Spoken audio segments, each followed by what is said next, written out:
Thank you. My name is Geisha Kinderman. I'm a lecturer at the University of Galway. But I'm here today to introduce our speaker for the First Thoughts talk. And she's a member of the Pacesetters project funded by Horizon Europe. Been asked to remind myself. And I'm absolutely delighted that I'm joined today by Annela Anger-Kraavi, who is the lead of the Climate Change Policy Group at the University of Cambridge. And she is somebody who has over 15 years of experience when it comes to climate policy at the UN level. She has been a climate policy negotiator and worked on the EU Climate Convention. So I'll hand her over to start her talk on where are we now. Thank you, Geisha.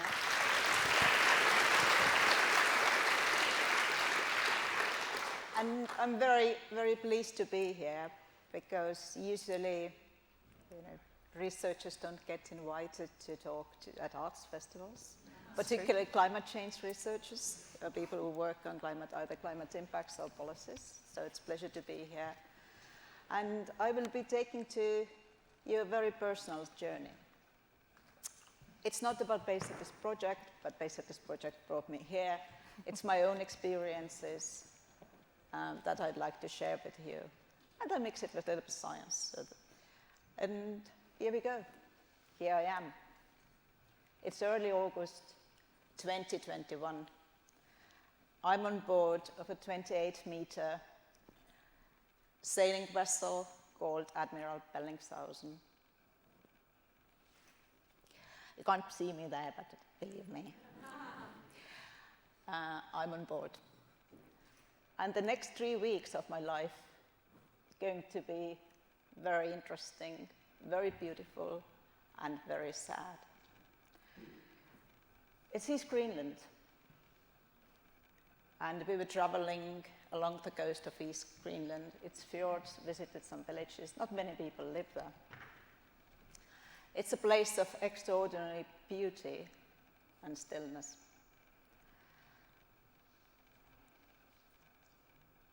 Most of the days look like this. You can spot the boat there. That gives you the feeling how big are the icebergs in the Arctic. And most of the days I was doing my watch. As a sailor, you work. 2 shifts a day, 4 hours from midnight to 4 o'clock in the morning, and from midday till 4 o'clock in the afternoon. Most days the sea was like this. Just one thing is missing, you just add fog. And this is where we were sailing. Beautiful, no people, no internet, no mobile phones working, just silence. Extraordinary beauty that is in danger. If you were lucky, then one day you see that. If anyone has seen that, you should consider yourself lucky. It's a fogbow. It's a rainbow, but not the sun's reflection on raindrops, but on the little droplets of water in the fog. It's one of these nature's miracles, and it's a beautiful sight. And now you can see me on the deck of the boat. So it's beautiful, but it's also a very sad trip. I'm here, and if you really look closer, then you can see that something is wrong. It's August, and it's a time in the Arctic when it's starting to get colder again. I'm barefoot. It's plus 17, 18 outside. Very unusual in the Arctic for that time of the year. And I have to also show you the logo of the expedition, because it's not based at this expedition, but it was the Estonian expedition to the Arctic. Me being on board, as I said, sailor and also scientist. Beautiful iceberg behind me with a hole in it. And they melting slowly in this heat. This is Itakotormiit. It's the northernmost inhabited village in East Greenland. I'm here at the weather station talking to the weatherman and looking down. Usually this time of year you should be seeing much more ice in the horizon, and it should be getting colder, as I said. So I asked the weatherman, so what is changing? He said the weather is changing and local people are in trouble. And then I talked to local people, what's your trouble? The hunting seasons have changed. They do mostly, they make a living by hunting whales and they share the whales between villages. It's very communal life they live. But they need snow, they need ice to live their lives. And so need polar bears ice. These guys hunt from ice, from sea ice. And when sea ice is going, they're hungry. This guy is a young male. Obviously, look at the face, you know, it's a young male. The young males are usually alone. So at this time of the year, this is why I know it's a male. And we were on the boat, so 12 of us. And one morning, we were anchoring, starting just to leave, hoisting the anchor, and suddenly someone goes, polar bear. And this guy just sniffs there and starts coming towards the boat. He's hungry. There's 12 of us, you know. It's not too much, not too big sacrifice. But luckily, he can't stand on water, so he didn't get in the boat. But Michael was also sailing, sails same time in the Arctic, but he's a solo sailor. And he was less lucky. I can tell you, Michael is still alive. But this is mummy bear with 2 cubs. And they're also hungry. They want to get on the boat, and they managed to get on the boat, looking for food. And there was Coast Guard who saved Michael, because Michael called and they came. And so this is one of the changes that's happening. The warming in the Arctic is more than 2 times higher than the average in the world. It's close to 3 degrees already. And it affects life in the Arctic. The other thing we saw was, I'll just go back. We went to see some glaciers. You know, you have these maps, nice maps to see glaciers. They're massive, beautiful. But when we got closer on the boat, they weren't there anymore. They were gone. So this is the sadness of it. If you talk to locals and say, is there climate change? Oh, I don't know. What's happening? Something is changing. And this something is changing we heard it a lot during the trip along the east coast of Greenland.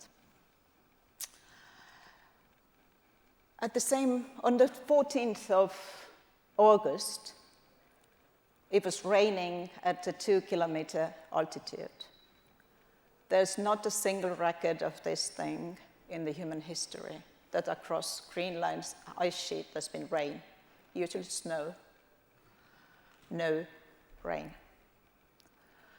Already you saw me standing there bare feet, and I said it's hot. It was heat wave. We now know this paper is from geophysical research letters where scientists went back and said, we were just asking, why did it rain? Because it never rained before. And they discovered that 2021 August was extraordinarily hot across Greenland. And that was heat wave that caused the issue. So these are visible signs of climate change. Climate change is there, here, it's happening. It's not that it's somewhere around the corner and we're just waiting for it to show up. It's here. Now I take you 8,000 kilometers to the other side of the globe. This is Maseka, and he wants to show me that he's a proper man. He climbs up the waterfall and says, "Welcome." We're in Fiji now. It's Fiji, it's Vanuatu, the second biggest island of Fiji, and it's August 2022. It's, again, a place that is stunningly beautiful, breathtakingly beautiful place to be. And there are many indigenous peoples and indigenous villages there. And this is one of them, Vanuatu. I had honor to visit. Obviously, as the custom in Fiji, you visit those places with a permission from spirits or gods, they're gods. Gods gave me permission to visit. You go through a ceremony and you get access.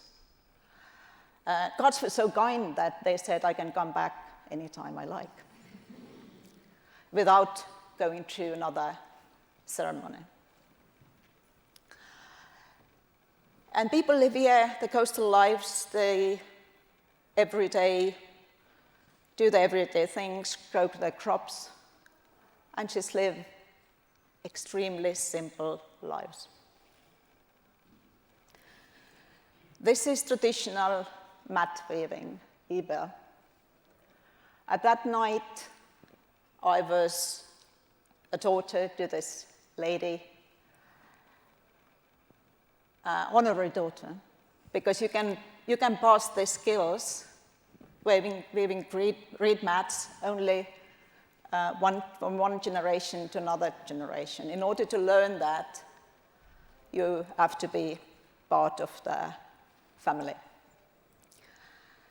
It's traditional mat weaving, it's reed mat, and often that's the only furniture that people have in their house, indigenous peoples, Itauki people.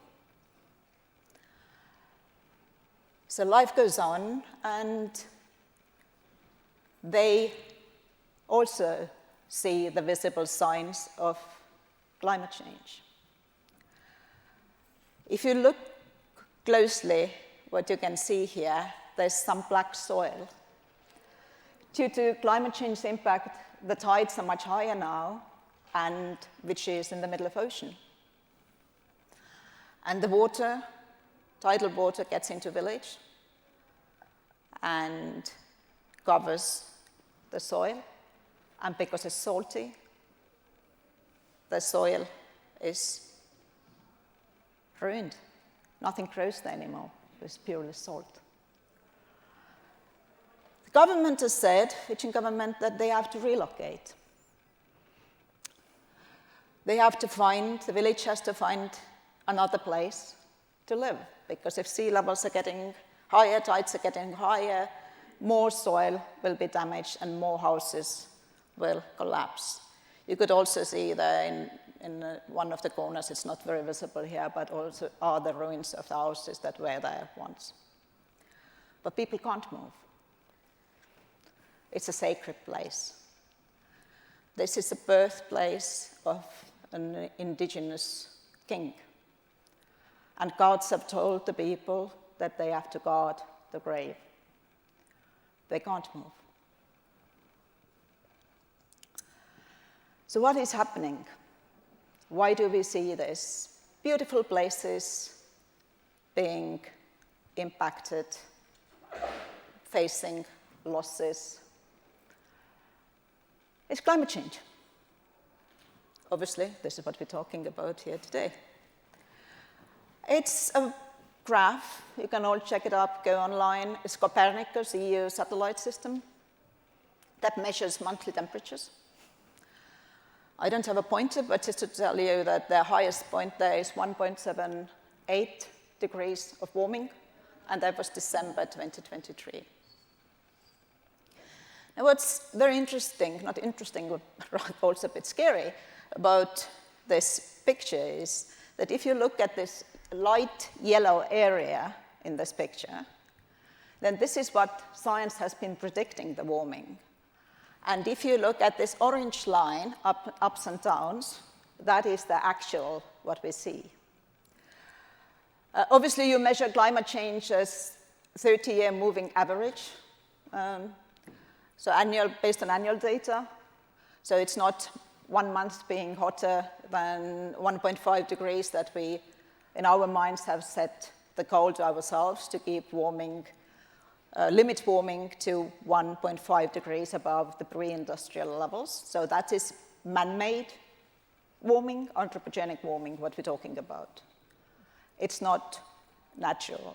There's also natural background, but we really care about, in climate change research, we care about that what people have caused and how that impacts everyone. So in April 2029, if warming continues the way it has been now, the last more than 30 years, there's been the same trend. So the trend line is much steeper than what scientists have been predicting. Then we will cross 1.5 degree point in April 2029. I've collected these pictures over the years to see how it moves.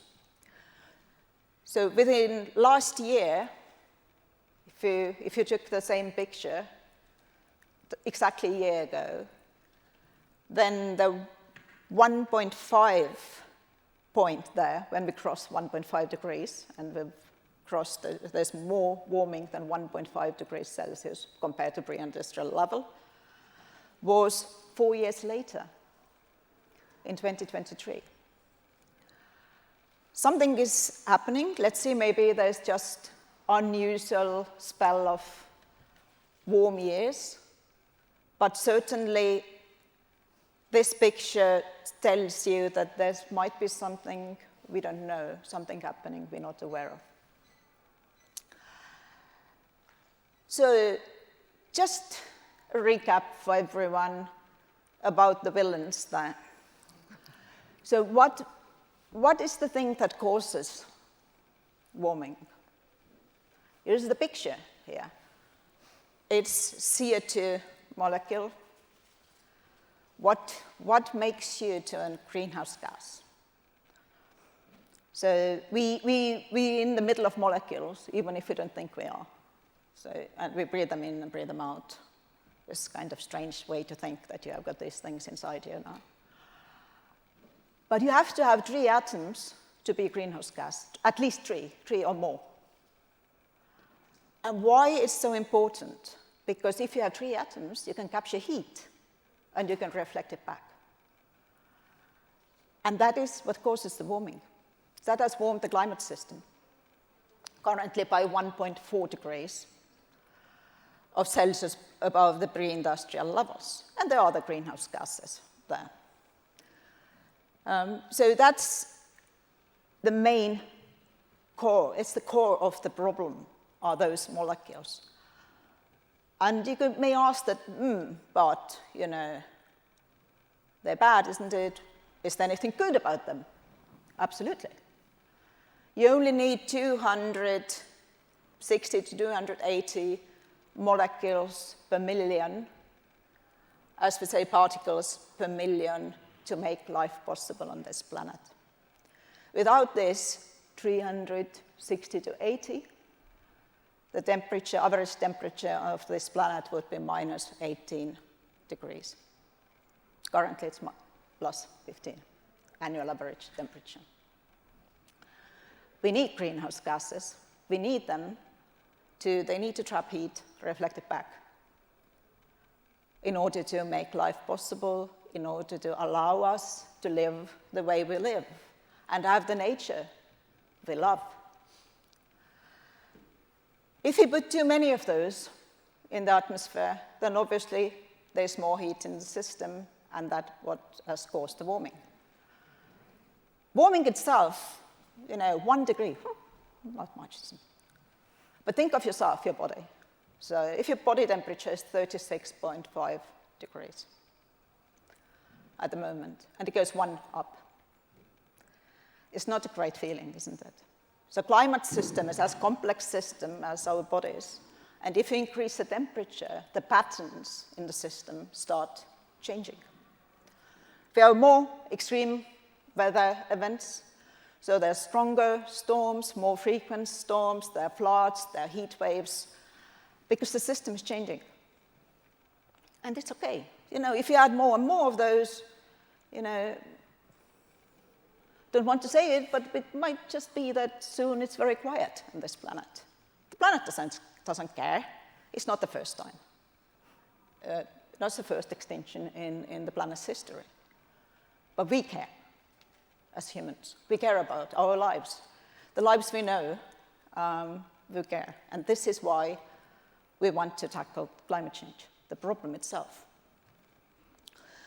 Where does it come from? So you can also ask whether there are any good news. There are some, not many, but yes, there's some. This is simply an example of where we use fossil fuels, and it's for electricity production. The gray area in this graph is fossil fuels. So we're using fossil fuels to generate electricity so we can have the lights up, we can cook, we can make a cup of tea.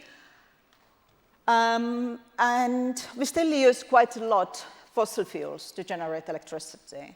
But if you look at the blue area, that's renewables, wind, hydro energy, solar energy, that this blue area has been growing much faster than the gray area.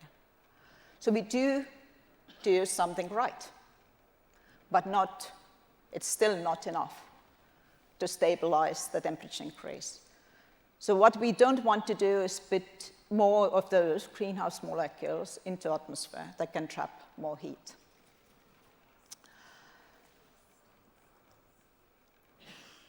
So we don't move fast enough. Why don't we move fast enough? It's 23rd of February 2023, 7 o'clock in the morning. I'm still in bed. And my phone goes ping. And a friend of mine who works in the Norwegian Oil and Energy Ministry sends me this picture. And says, look who's here. Obviously, you recognize Greta Thunberg in the middle of Sami people here. What she's not happy about, what she's protesting, she's known to protest, to say that governments don't build enough renewable energy, governments don't do enough to tackle climate change, we should change the way we live, and she's right. But now she's here to say, no, take the wind turbines down in Sami land. They don't belong there. Sami people herd their reindeer. And the reindeer, they don't like wind turbines. It's not their land, it's government land, but they can still use them for herding. And now she has to take those wind turbines down. So it's very contradictory. One day, those protest says it's not enough. Another day, she says, no, take them down. And the question here is fairness, because it's simply not fair for Sami people to have the wind turbines, wind parks on their land. And that brings me to human factors. Really, to move faster, to have this gray area on the graph showed declining, we need to think of human factors. We need to trust each other that what we're going through, tackling climate change, it's not an easy process. It's transition. It requires restructuring the lives we have. We have to trust that it takes us somewhere good, somewhere beautiful. We have to collaborate, work together on that. Not to think that someday, somewhere, will be a technology that will solve the issue. It might be, might not. But we need to work together, collaborate. We need to listen as humans to each other, and also to each other's concerns. If someone loses their job because a coal mine is being closed, it's a genuine worry, because they need to feed their family or feed themselves, and they need to live somewhere. We need to collaborate, we need to talk to each other. We also need to recognize those who do, who move faster, but also recognize that some can't. And sharing benefits and burdens. Sharing burdens when tackling climate change is quite common. Sharing benefits, not so. There are new industries coming. Some people get richer, others industries are closed. So we need to think of that, how to solve that, how to make sure that everyone will benefit from that change. So human factors are really, really important now when we are already transitioning and need to transition much faster. Humans have this interesting tendency trying to solve one problem, they usually cause 10 others. And this is a picture. If you look, you'll see already what I'm going to say. You can see a tractor there. The tractor is very small, just the top end of this picture. That's a tractor. And these white bits there are blades of wind turbines. The lifespan of one wind turbine is 20 years in average, around 20 years. So you can use the so-called body of the wind turbine, reuse it, recycle, but you can't do anything with blades, because it's resin mixed with fiberglass.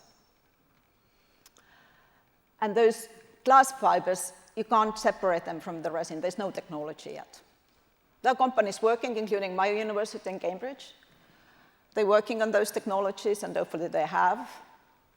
Until then, let's hope they have it by 2050.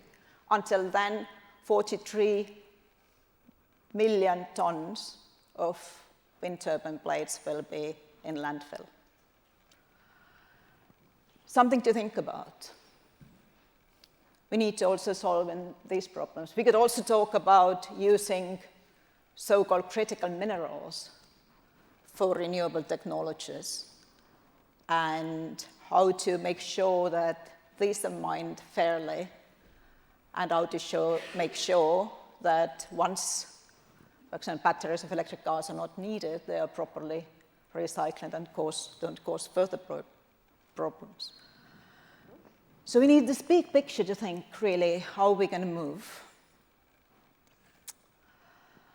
And I have to show this picture, because before, yesterday when I got here, people asked, oh, but what about Trump? And that brings me to the geopolitical impacts of tackling climate, obstacles, let's put, to tackle climate change. Not many people know that US emissions are falling since 2007. It's not too bad, to be honest. In many places, they still keep increasing. So current Trump's policies, the US, at least I think it still has, climate neutrality target for 2050. That means that the greenhouse gas emissions have to be so-called net zero. So if you add any of those villains, greenhouse gas molecules in the atmosphere, we have to take out the same amount of those. So if you look at Trump policies, Trump era, what he has promised to do, and the ongoing or current investments, emissions will be still falling, but not as fast as with Biden's, during the policies adopted during Biden's time. But in both cases, much more would be needed. And the US is not the only country who says that climate change is currently the government, there are people and scientists who understand the issue. And there are many others. And partly why we get into this pushback is that it's the same fairness question. And that is often used by populist right-wing parties to say that, okay, people feel it's unfair on them, what's happening, all the climate policies, electricity prices going up. Horrible, isn't it? Not enough money to buy food. And then you get this party to promise, like, oh, we don't, we abolish all these policies, and you can, won't be a problem. You still have your income, you can buy as much stuff as you want. And then, obviously, people vote for them, and then you get even less action. So that's another thing we need to think, how to make the process fair so that people willingly, together, want to move.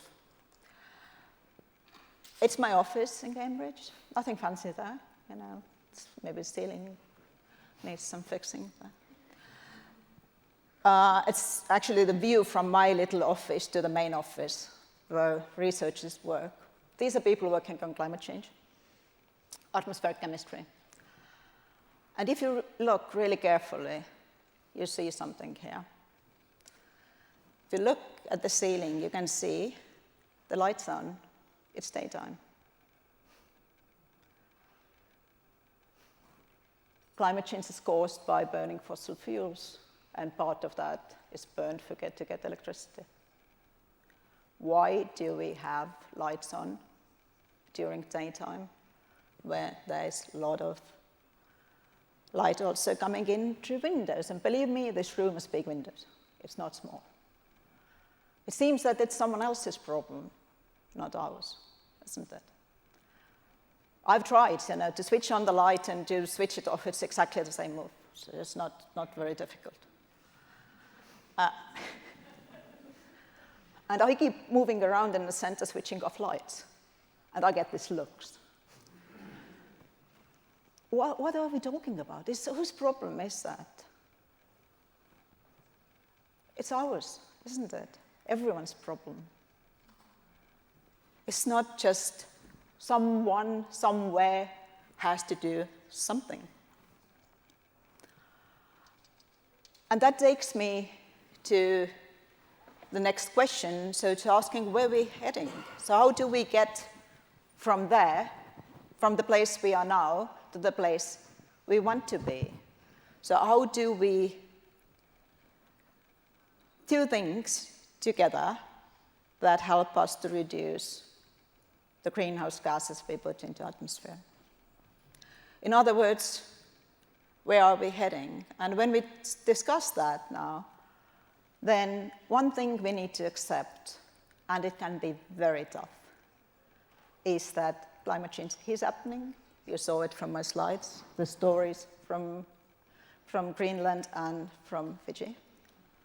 And let's accept that. Let's not feel guilt. Let's not be ashamed. Let's think how to move on from here.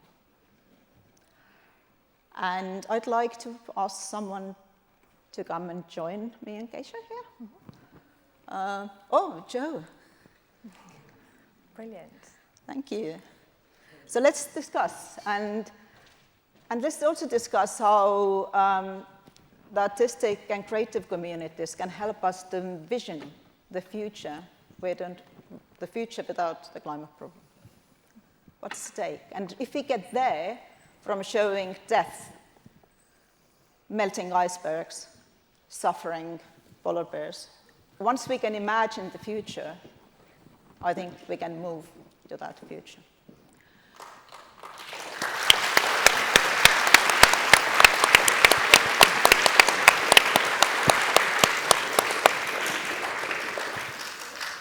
Thank you very much for that, Annela. That's been a very personal journey through, the impact of climate change, but also asking the right questions as to what we can do. And I'm delighted that Joe Lockwood has joined us from Ginaguasil in Andalusia, one of the other real-world labs from the Pacesetters project, and who is trying to also work on answering that question, I believe. So I'm going to ask you as the first person to sort of maybe start helping us answer that question. And we're merely using Joe as like sort of a starting point. We would like for the rest of you to join in the conversation afterwards as well. But exactly. Where are we headed? Well, yeah, so firstly, thank you very much for asking me to join. And it is the intention that I am only here to start a conversation, and hopefully other people will have questions too. So one of the things that Anna and I were talking about earlier today when we were going through the slides and thinking about, so one of the key things was this understanding of like joy and hope. So at the moment, we all feel really guilty about this thing called climate change, and it's all doom and gloom and educating us how terrible we all are, these humans. So one of the questions we had was like, how do we go from feeling bad about ourselves to actually feeling a sense of joy and hope, and that actually we have the capability as people together to actually shape the world around us. We've shaped it once and we keep doing it. So if we could imagine, so thinking about the power of the imagination, imagine how we might do things differently. And it doesn't mean like we have to reinvent the whole world overnight. That would be a bit crazy. But just like really simple things that we can just do in our daily lives that we're able to do. It's not like asking something crazy of us, but it's asking us to maybe think about things that we haven't thought about before or challenge assumptions that we have.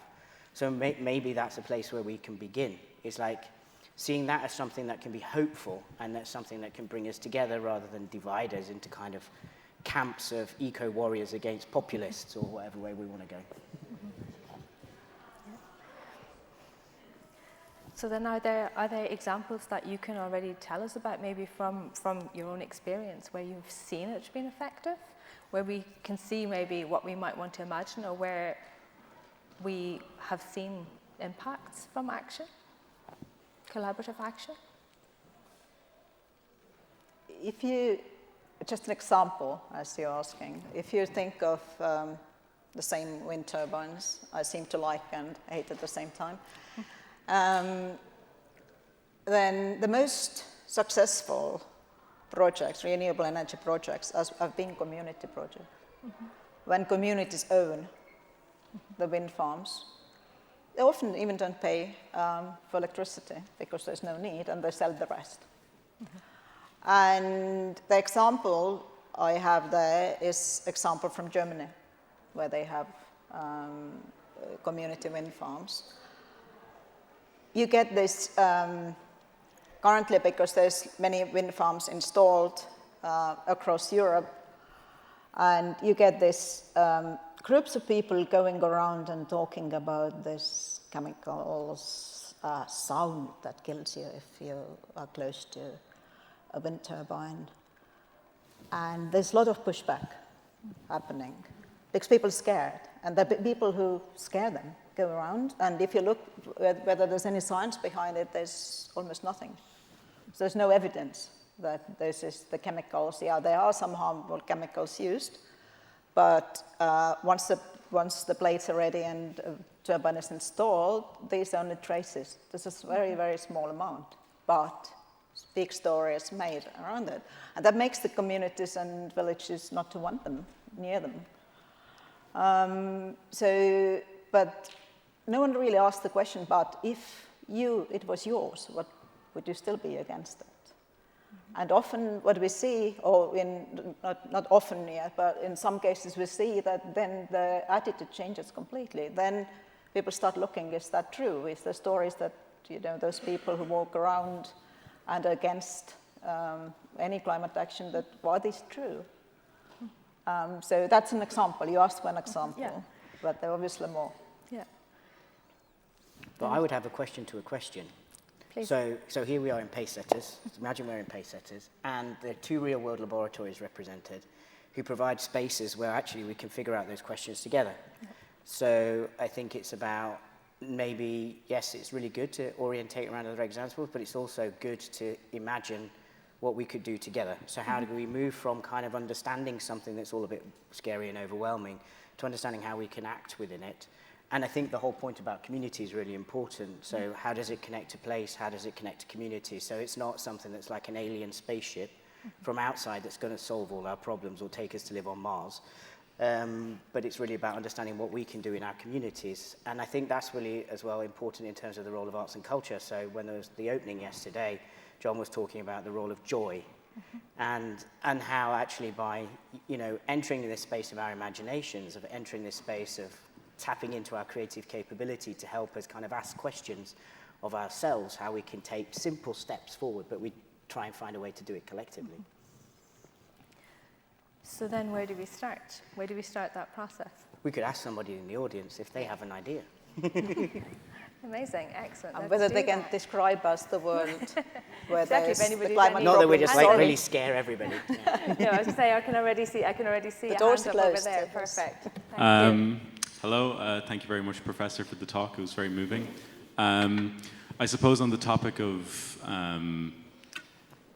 creativity and joy and imagination, I think one of the biggest things that I see that's a threat to not only the creative community, but also the environment is AI and the rise of AI. I've seen the online space turn very quickly from a place with, maybe a lot of anonymous accounts to turning into just a field of AI slop, pretty much. There's, half the images you see online will be just generated by AI. A lot of accounts are made with AI. There are movies being made with AI now. And I think I just wanted to get your opinions on how big a threat do you guys see AI being in terms of its data usage and then also its effects on creativity and on using one's own kind of imagination. Are you looking at me? Yeah, no, I can also answer. Just Either you you go can first. take that You go question. first. Yeah. I've been recently trying to understand AI. Obviously, it's not something magical. It's made by humans. And the threats of that. Not very far with that thinking yet. I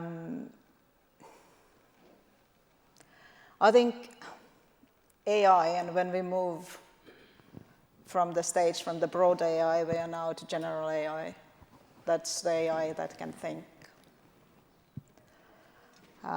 using obviously certain formulas, not just no computer standing up and starting to just talk to you.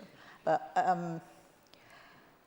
I think that requires for all of us also to understand AI and have the maturity to understand when to believe what's displayed and when not to. It's easy to say, for people here, it's fast, it's easier to do, but if you're not everyday user of it, you don't know whether the story is made up, whether it's misinformation or disinformation. The human judgment there will become more important than it's been so far. And if we together can teach, that's a machine, isn't it? We teach AI to be honest, to be truthful, then it's going to be a tool supporting our lives. We probably get to general AI in 2050, I think, around that time. And that time, hopefully, we know the threats we can use. We have taught it to be good, not bad. But there's a lot of time until then that we need to do a lot of work, particularly people who can. So, I mean, universities, creative people, to make sure that this, because the threats are real. It's not that it's just made up thing. But the only way to tackle it is, again, doing collectively, taking conscious action, not just hoping that there's someone else, the same who solves climate problem will solve the AI problem somewhere. It's not going to happen. We have to do it ourselves. Yeah, so I mean, as well, I'm terrible for answering a question with a question, but I think it's about, I suppose, again, I mean, I think there are concerns, but I think it's more about who has access to the rights of production and what is the ownership model and the governance model. And it is a tool that we're teaching, so therefore, by what kind of, what are the kind of patterns that we have or the thoughts that we have in terms of how that's made possible and who has the right to do it. So I think it's, for me, there are questions as well in terms of data justice, also data infrastructures.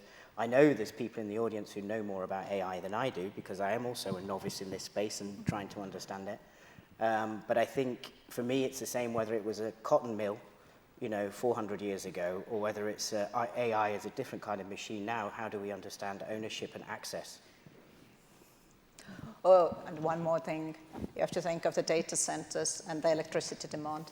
Yeah, Very thank you. big. I was going to raise that question, but thank you. And that, you know, if it's run based on fossil fuels, it's going to be quite a big consumer of energy. Yes, it's resource intensive.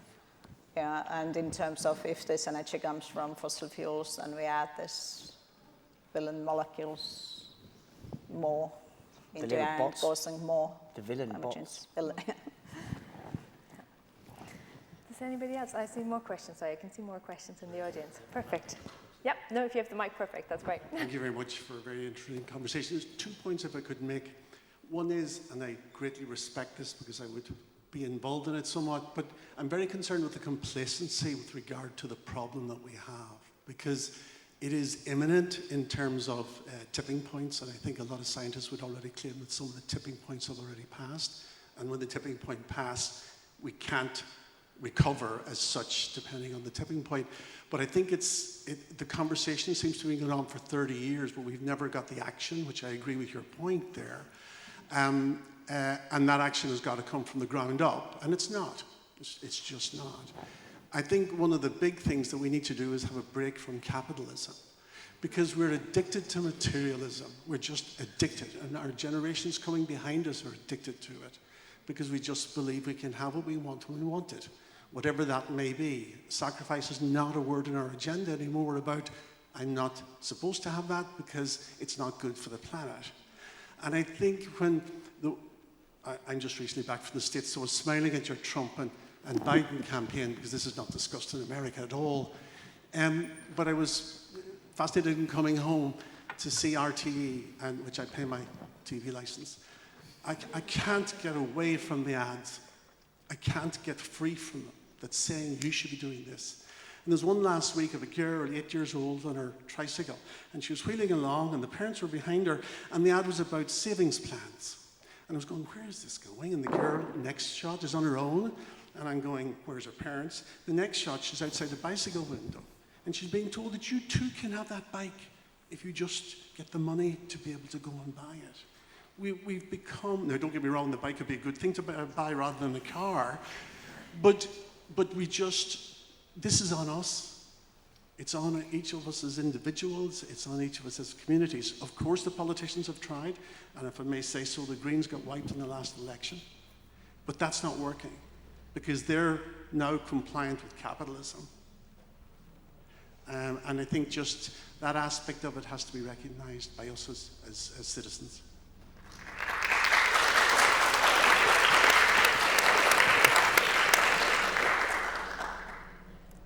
Do either of you want to respond? You go. No, you go first. It's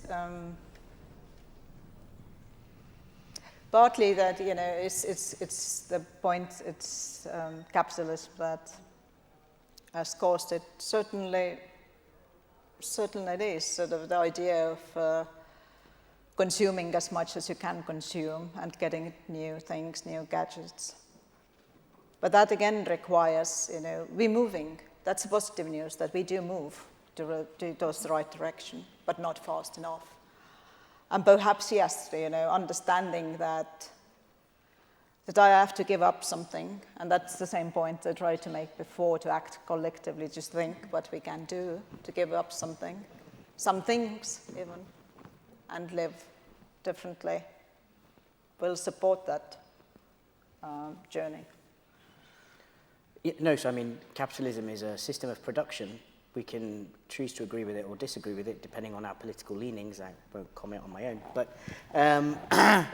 But I think it's about changing systems of production. Systems of production are the fundamentals of our economic structure. So it's maybe not about only thinking about consumerism and how we consume, but actually understanding how we produce and what we produce, for what purpose and for whom, and what's the accessibility to it. Because there's also questions of fairness and justice. So why should some people be able to afford things, for example, to live a green life when others can't? This is also problematic. So how is it that we produce things? How do we make things? How do we share them? So they're fundamental questions around the principles of our economic systems. We can say that capitalism was a response to industrialization the same way as colonialism, but what happens next? What's the next phase that we enter? We don't know. I think yes could two sides. It's how do we produce things, but also how we consume things. Both are both important. Both have impacts when it comes to climate change. Yeah, sure. But we can't wait until we've just wait for the production systems to reorganize. No, we have to reorganize them. Or we do reorganize them. Yeah. Then at the same time, we can look what each of us does. And if you add, many small actions together, then so it's going to be significant. Yeah, so each of us can contribute. Yes. Okay. In great. complexity, we can all do something. Thank you. Okay, I'll take the next question from the floor. So you have the microphone there already. Hello? Yeah, it's okay. Yeah. Thanks. I mean, agree with the sentiments that we need to recognise what the source of the issues is and the real issues that we face, which is indeed the political and economic system that we live in. I mean, I've sat and listened to this conversation, and I suppose I've sat and watched successive COPs year on year, and what's happening, and you see governments like the United States sometimes, but Saudi, Russia, strewing obstacles in the way of political initiatives which are actually designed to address climate change. And it leaves me feeling like I'm moving my deck chair closer to the band on the Titanic. It's just profoundly pessimistic. I was at a version of this talk last year where more or less the same things were said. And for the gentleman who works in Andalusia, I hope that you joyfully migrate away from Andalusia because it's going to be uninhabitable in the next 50 years or so. So I don't think, yes to community action, absolutely, and yes to joy. I'm all in favour of joy. But actually, the problems we have to address are large-scale political and economic problems. And what's AI for? It's to make people richer. It's not really enriching my life very much. It's almost irrelevant. Absolutely, climate justice. And plenty of people in Ireland will go off to weddings in the Seychelles while they're still there before they disappear under the ocean. So as I say, this conversation doesn't leave me feeling any joy whatsoever. And I'd like us to be focused more on what are admittedly enormous problems, which can indeed only be addressed by action. I think I'd use a word sort of more broader than community action, systematic political action, I suppose. So. Thank you.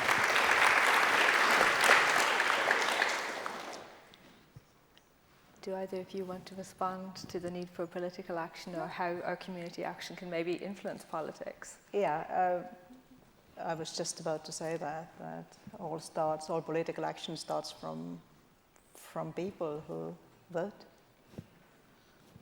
Is again, just like, I know it's difficult to take responsibility, but let's take it collectively. Mm-hmm. And in terms of COPs, if I understood it correctly, observing what's happening there, I would ask the question, if we didn't have them, what would the state of climate be then? And we don't know. There's so much unknown about those. Yes,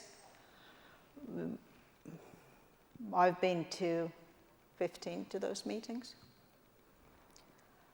Not just hanging around, but actually working. And yes, it's difficult. But I think the main role of those meetings has been drawing attention to the problem. The main role of those meetings has been the attention that they have got. Even we can say it's a failure or whatever you want to call, but it gets a lot of attention from people, from activists, from researchers, and you get these people actually changing things, studying things around that. Why COPs move it's just a pure statement of fact. Why do they move those slowly? So slowly is obviously countries have different interests, political and economic interest. But the entire system works on consensus. And if something works on consensus, it always works on minimum consensus. So that's the nature of the process. The parties, that means the parties to the convention, in other words, the countries have never been able to agree on voting rules.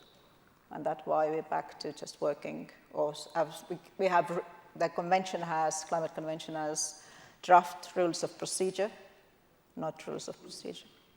And there's no voting in there, and that makes the process slow. There are ways of tackling that, but we can have a sort of private conversation, how do you deal with those things in practice. Whether we would be better off without, we don't know. It's just something that's very difficult to answer question without the UN Climate Convention. But it has created, I don't want to say industry, but has created more or less industry around that people do things, innovators, researchers, and so on. I think there's some positive things, and obviously there are also some negative things. Thank you. I know that there are more questions. Sorry, I can see another one here. Yeah. Hello. That was a lovely talk. Thank you very much. And I've got one question about something that came up during it. And I think this actually kind of connects to a lot of the questions that have been asked. When you mentioned benefits of changing our behavior, that was something that stuck out to me quite a lot, because that's not a conversation I've heard around this topic. And when I pull from my knowledge from, say, even pop psychology, you never work away from something, you always work towards something. You never focus on what you're losing, changing, or sacrificing. You always look at what you're gaining, because that aligns well with human nature. We like that. And people have mentioned that we are maybe addicted to capitalism, or, you know, we've grown up with this anyway. And how do we fight that addiction? If we can learn from that, what you're talking about, it aligns with that, where we move towards something. But I'm finding that personally quite difficult. And I find, to take it away from sort of systemic change, when we do bring it back to what we can do, which is one way of making us feel more hopeful about it as individuals, I'm wondering how we can achieve that, how we can shift that perspective from, oh no, I can't drive to work, I have to walk and it's raining, and I wish I was in my car. How we can shift that towards being like, hey, it's not going to be quite so hot next summer because, you know, we're working on it. Or even like when you think, to pull the analogy a little bit longer, when you think of dry January as one really, really popular way of sacrificing that people do all over, I'm sure there's plenty here, and there's a little bit of conversation around, oh, I wish I had a pint on a Friday, but what you focus on is waking up on the Saturday and feeling a lot better. What is our Saturday morning of the climate crisis? How do we focus on something that is a benefit, either to individuals or as a whole? And this question is open to everybody, anybody. Thank you. Thank you. Good question.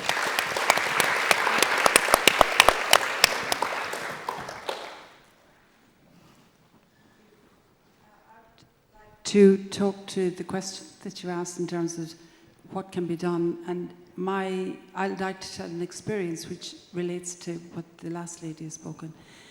When I retired from the UN, I myself asked myself the question, what can I do? And it was a very big question, because do I look at the bigger level and work with the governments? Do I look at community, or do I look at the individual? And I decided, after a lot of thought and conversation and reflection, I'd actually target my own age group, which is over the 60s. And I would work at an individual level. So I started rolling out last year in a number of counties here in Ireland, a course over 6 weeks to try and bring about the aspect of moving from where I'm now to changing behaviour and doing something. It was very ambitious, but let me tell you some of the responses over the last year. I'm absolutely humbled, because the number of people who have come in, who are usually the doubters, because they're the ones I'm encouraging to come, to moving to doing actions like insulating attics, changing, looking at their whole household, because there's 4 areas I focus on: transport, housing, food and waste.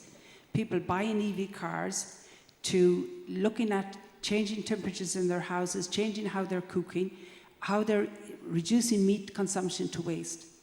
Why and what is it in 6 weeks that somebody will move from being doubtful to taking on such a major action and willing to continue that action?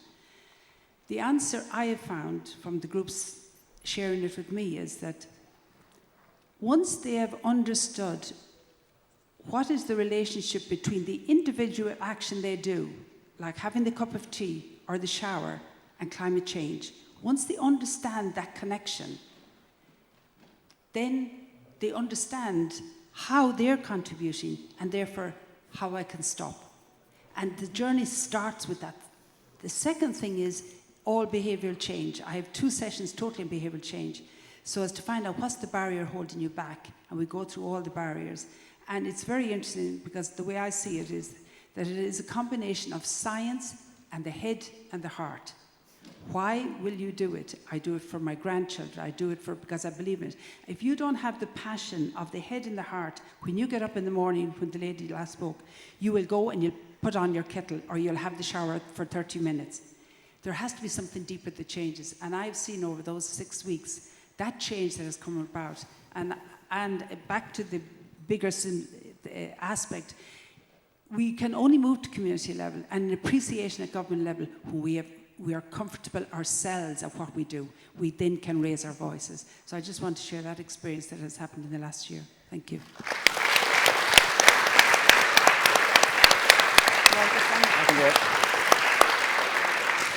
So I think we can all agree that that's a very beautiful example. Maybe there's other examples that people would like to share.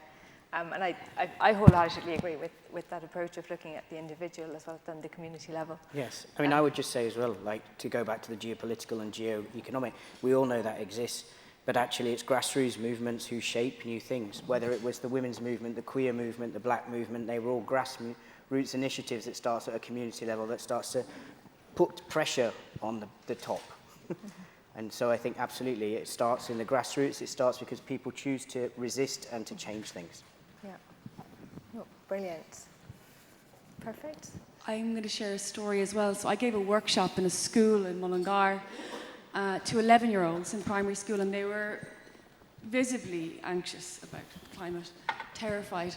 And I shared the story of my experience in the Amazon and seeing the healthy rainforest and all the animals there. And I told them about a brilliant Irish botanist, biochemist, Diana Beresford-Kruger. She wrote the best-selling book, To Speak for the Trees. And she cracked the data and she discovered that, she calls it the bioplan, if every citizen, Earth citizen, because we are all first and foremostly citizens of the Earth, if we each plant 6 native trees over 6 years, we can reverse climate action. And the transformation in the kids was extraordinary because they finally felt like they had a little bit of power. And they got really excited and they jumped out of their seats and they started spotting where in the schoolyard, in their back gardens, where they could plant these trees. And it just gave me a glimpse into the importance of transforming, like you say, the guilt, the shame. How can we arrive at hope and joy? I also produced an animation film, a cartoon saloon. It won the best animated short film this weekend at the Galway Film Fla. And it exactly follows that narrative process and the emotional journey. And it's really important to help people to transcend those emotions. And to your point about the head, heart, and hands, we developed workshops which are circulated worldwide now using social pedagogy. So you have to first engage the heart to discover, to learn, to be fascinated, to reconnect with the joy, the curiosity that nature gives us, that childlike sense of wonder. Then you journey to the heart, so through personal reflection, transformational behavioural change, and then action. It's really important that we go through those 3 steps because there's a seismic shift, a split in consciousness between our relationship to nature. It's broken and we need to heal that. It's not a quick fix.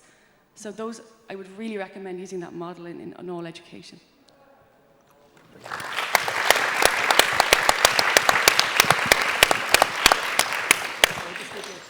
Now, I was going to say, I'm aware of time, so we might make that the last contribution. Thank you very much. And then, I was going to say, I'm looking at a massive big clock here, so that's telling me that we're almost out of time, but please do share. I hate using microphones, so my voice will be loud enough, I hope. So I think on the question what we should do first or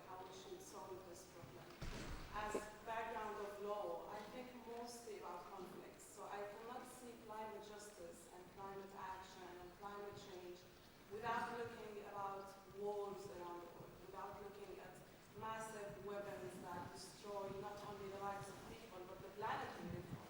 I come from Palestine, and there was a recent study published from a university in the UK, I guess it's Queen's University, that says that the emissions of carbon only from Gaza, only from the war on Gaza, exceeds 2 countries in 2023 emissions of all carbon.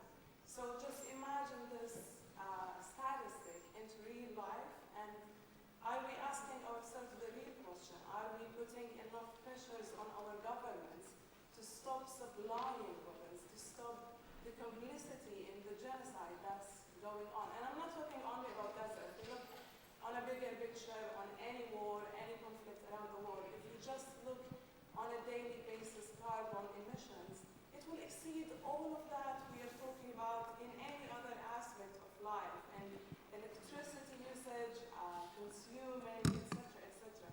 So just by solving that, just by stopping European governments, for example, let's talk about Italy supplying of weapons, Germany, all these complicities, we just stop those governments. And I really appreciate the individual's actions. It's really important, and I would go for it.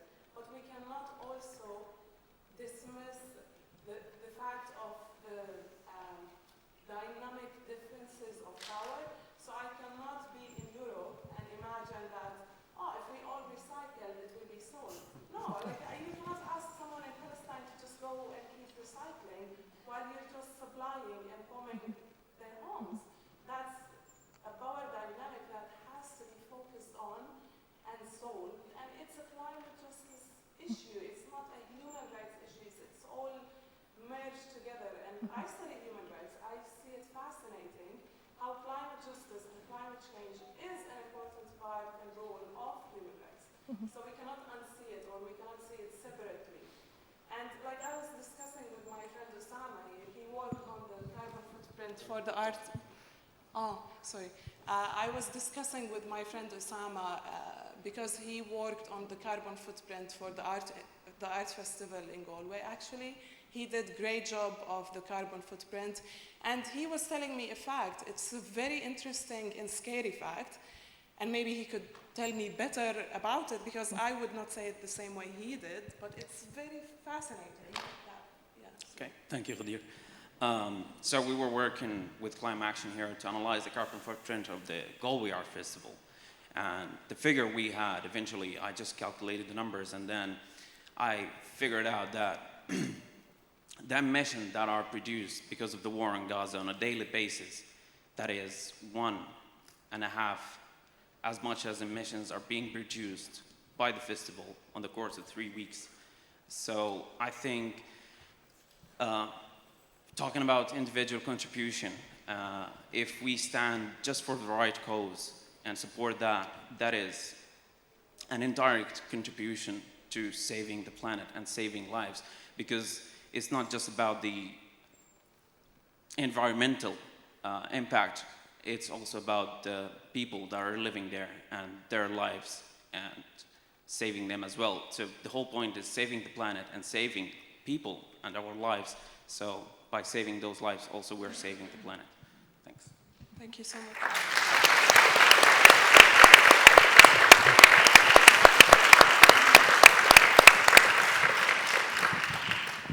Thank you very much for your contribution. I do think they're very, very valid points. Do either of you want to comment on what our two contributors have said? I was going to say, I feel they're both very valid points. Yes, very much so. Yeah, I agree. But I think one thing that I hear is the benefits, just being able to understand the benefits and act. Why, understanding what are the benefits doing one or the other thing. And that takes me back to the point where we started the discussion. So can we imagine the future? And I think there's more work to do here, but I see the first good examples. I do it because I think of imagine the future of my children. Or I do, And I think we can, take action because of that. And I think the discussions need to be continued among yourselves and with others. and some very good examples of having workshops and working with people, and it's brilliant, isn't it? We just need to carry on and try to imagine, so understand why we're doing it, what the future is going to look like once the problem is solved. I have to confess I can't respond to geopolitical regions and Europe's defence policy. It's a bit beyond my remit. I mean, but I do understand there are enormous power asymmetries and a lot of forces at play that are beyond our control. The question might be, how do you get into that place where you can be influential to change those things? That's the only thing you can do. Otherwise, you just stand outside it. They're just going to do whatever it is they do. Just a brief comment on sort of the impact of wars on climate change. There's another comparison thinking of the war in Ukraine, and if I get my numbers correct, then the emissions from that war have been 20 times more than Ireland's annual emissions. We can't just pretend that there's no impact. No. But that's definitely a tricky one to fix. Particularly at individual level, but again, we have the power, at least in our type of society, is the power to vote. Okay. Well, thank you. And I guess it comes back to the starting point of what is the future we want to see, and how can we imagine it, to then figure out what the steps are we can take to make it better for everybody. So with that, I'm going to thank everybody here. Thank you very much for joining us. Thank you very much to Annela and Joe for joining me. Thank you.